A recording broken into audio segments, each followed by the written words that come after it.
The room was warm and clean, the curtains drawn, the 2 table lamps alight. Mary Maloney was waiting for her husband. She looked at the watch all the time. She's waiting for her husband coming home. Her skin, for this was her 6th month with child, had a perfect quality. Her eyes seemed larger and darker than before. At 10 to 5, she began to listen, and a few moments later, she heard the tires on the gravel outside and the car door slamming.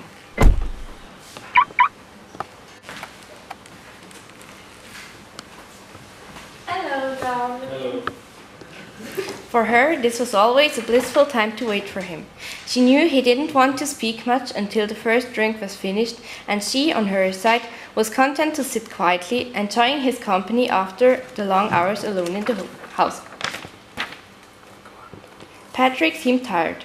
He was sitting still with himself until the whiskey had taken some of it away.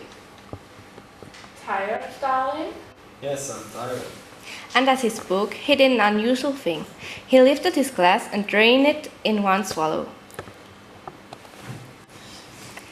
Afterwards, he wanted to get himself another drink. I get it. Sit down. He went to get himself a new drink and sat down again. Darling, shall I get your slippers? No. Patrick started to drink his second drink. I think it's a shame that when a policeman gets to be as senior as you, they keep him walking about on his feet all day long. Silence remained between the two. Mary started sewing again, but she could hear him drink every time he lifted the glass. Darling, would you like me to get you some cheese? I haven't made any supper because it's Thursday. No, don't make supper for me.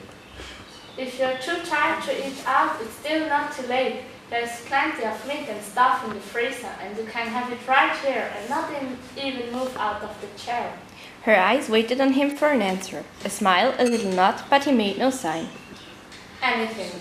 I'll get some cheese and crackers first. I don't want it. She looked at Patrick's face with her big eyes. But darling, you must have supper. I can easily do it. I'd like to do it. We can have lamb chops or pork, anything you want. Everything is in the freezer. Forget it. But darling, you must eat. I fix it anyway, and then you can have it or not, as you like. Sit down. Just for a minute. Sit down. Listen, I've got something to tell you. What is it, darling? What's the matter? This is going to be a bit of a shock to you, I'm afraid. But I thought about it a good deal, and I've decided the only thing to do is tell you right away. I hope you won't blame me too much. He told her a long story. So there it is, and I know it's a kind of a bad time to be telling you, but there simply wasn't any other way. Of course, I'll give you money and see you looked after. There needn't really be any fuss. I hope not anyway. It wouldn't be very good for my job. Her first instinct was not to believe any of it, to reject it all.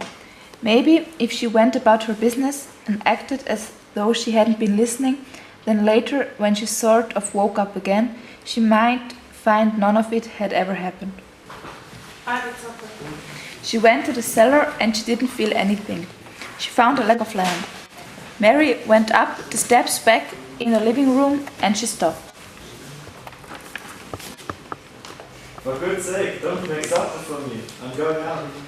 At that point, Mary Maloney simply walked up behind him and without any pause, she swung the big frozen leg of lamb high in the air and brought it down as hard as she could on the back of his head.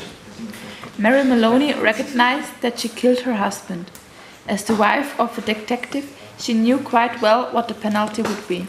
She asked herself the question, what would be with her and her children if she was sent to prison? She didn't know. She carried the meat into the kitchen, placed it in a pan, turned the oven on high and shoved it inside. Then she washed her hands and ran upstairs to the bedroom. She sat down before the mirror, tidied her hair, touched up her lips and face. She tried a smile. It came out rather peculiar. She tried again. Hello, Sam. She said brightly aloud. The voice sounded peculiar too. I'd like a can of peas, please, and some potatoes. That was better.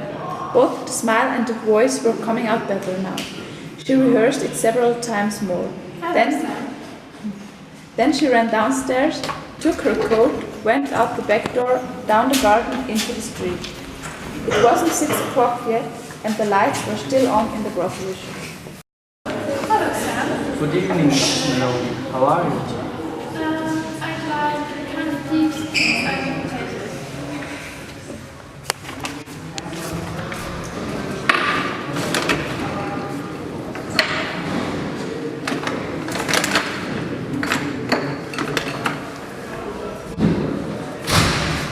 Patrick decided he's tired, so we're not going out. We normally go out on Thursdays, so we can't do without any vegetables.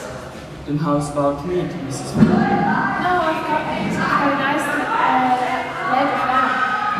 But it's frozen. Do you think it would be alright? Personally, I don't believe it makes any difference. You want this either or potatoes. Yes, please. Anything else? How's about a nice big slice of cheesecake? I know he likes it. Yes, he loves cheesecake. And when it was all wrapped and she paid, she put on her brightest smile and said, Thank you, Sam. Good evening. Good evening, Mrs. Maloney. and now she told herself as she hurried back all she was doing now. She was returning home to her husband and he was waiting for supper. And she must cook it good and make it as tasty as possible, because the poor man was tired, and if, when she entered to the house, she happens to find anything unusual or tragic or terrible, then naturally it would be a shock, and she'd become frantic to grieve and horror. Mind you, she wasn't expecting to find anything. She was going home with the vegetables. Mrs. Patrick Maloney going home with the vegetables on Thursday evening to cook supper for her husband. That's the way she told herself. Do everything right and natural. Keep things absolutely natural, and there be no need for acting at all. Therefore, when she entered the kitchen by the back door, she humming a little tune to herself and smiling. Patrick, how are you, darling? She put the parcel down on the table and went through and into the living room, and when she saw him lying there on the floor with the legs dumbbelled up and one arm twisted back underneath his body, it really was rather a shock. All the old love and longing for him welled up inside her, and she ran over to him, kneeled down beside him, and began to cry her heart out. It was easy, no acting was necessary. A few minutes later, she got up and went to the phone. She knew the number of the police station, and when the man on the other end answered, she cried to him. Quick, come quick, Patrick is dead. Who's speaking? Mrs. Maloney, Mrs. Patrick Maloney. You mean Patrick Maloney's dead? I think so. He's lying on the floor and I think he's dead. Be right over. 2 policemen walked in.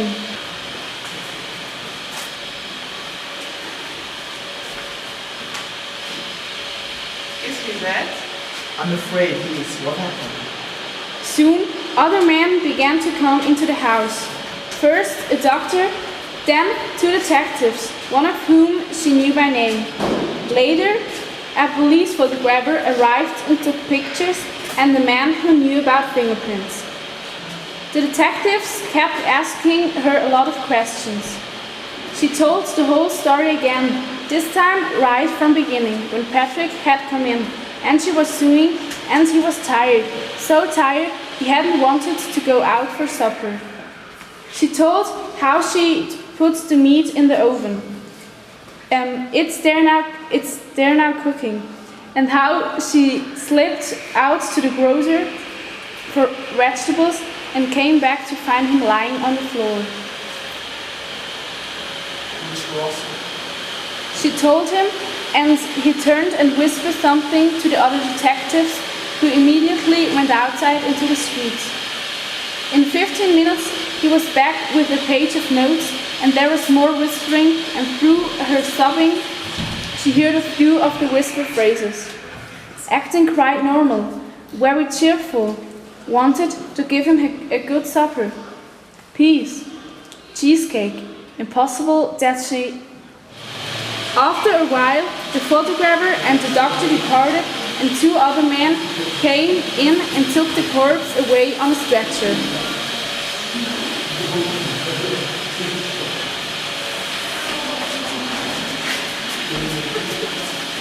Then the fingerprint man went away. The two detectives remained, and so did the policeman. They were exceptionally nice to her, and Jack Noonan asked, Wouldn't you rate to go somewhere else to a sister's house perhaps, or to my own wife, who would take care of you and put you up for the night? No, I don't feel as I could move in a child at the moment. Would you mind awfully if I stay right where I am until I feel better? Would you better lie down on the bed? No, I like to stay right where I am in this chair. A little later perhaps, when I feel better, I would move. So they left her there while they went about their business searching the house. One of the detectives asked her another question. Your husband had been killed at a blow on the back of the head, administered with a heavy blunt instrument, almost certainly a large piece of metal. We are looking for the weapon. The murderer may have taken it with him, but on the other hand, he may have thrown it away or hidden it somewhere on the premises. It's the old story. Get the weapon and you've got the man. Later, one of the detectives came up and sat beside her. Do you know of anything in the house that could have been used as a weapon? Would you mind having to look around if anything in the house is missing? A very big spanner, for example, or a heavy metal vase? I don't have any heavy metal vases. Or a very big spanner? I don't think that we have a big spanner, but there might be something like that in the garage. The search went on. She knew that there were other policemen in the garden. It began to get late. Nearly 9, she noticed by the clock. Would you mind giving me a drink, Jack? Sure, I'll give you a drink. You mean this whiskey? Yes, please, but just a small one. It might make me feel better. Why don't you have one yourself? Well, it's not strictly allowed, but I may take a drop to keep me going. One by one, the others came in and took a little nip of whiskey as well. Look, Mrs. Maloney, the oven of yours is still on, and the meat is still inside. Oh, dear me, so it is. I better turn it off for you. Hadn't I? Did you do that, Jack? Thank you so much.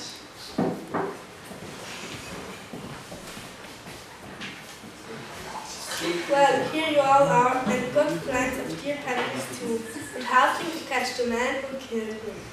You must be terribly hungry by now, because it's long past the supper time, and I know Patrick will never forgive me. God bless his soul, if I allowed you to remain in this house without offering this hospitality. Why don't we eat up the lamb that's in the oven? I will cook it just right by now. Wouldn't dream of it. Please, please, eat it. Personally, I couldn't touch a thing. Certainly now what's been in the house when he was here, but it's all right for you. It'd be a favor to me if you eat it up. Then you can go on with your walk again. The 4 policemen walked to the kitchen because they were clearly hungry. The woman stayed where she was, listening to them through the open door, and she could hear them speaking among themselves. Their voices thick and sloppy because their mouths were full of meat. Have some more, Charlie? No, better not finish it. She wants us to finish it, she said. Be doing her a favor. Okay, then give me some more. That's a heck of a big job. The guy has to close to it. For Patrick. The dog says his skull was smashed all to pieces, just like from sledgehammer. It's right up to be easy to find. Exactly what I said. Whoever done it, they're not going to be carrying a thing like that around them longer than they need. Personally, I think it's right on the premises. Probably right under our very noses. What do you think, Jack? And in the other room, Mary Maloney began to giggle.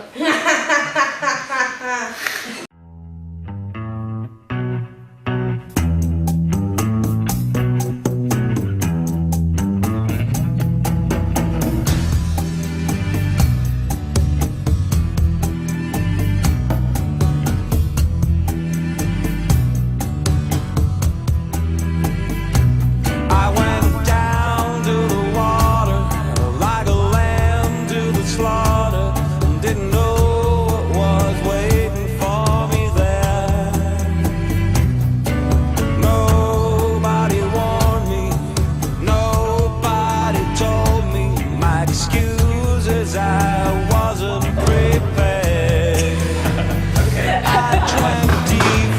Action. Would you rate this?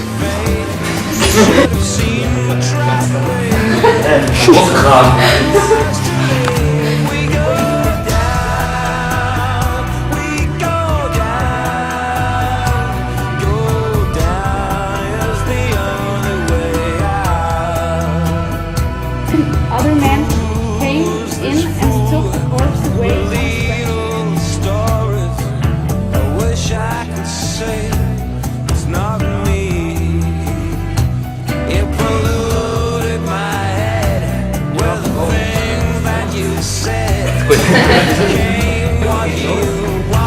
and so they left her there while they went about their business searching for her. One of the detectives asked her another question.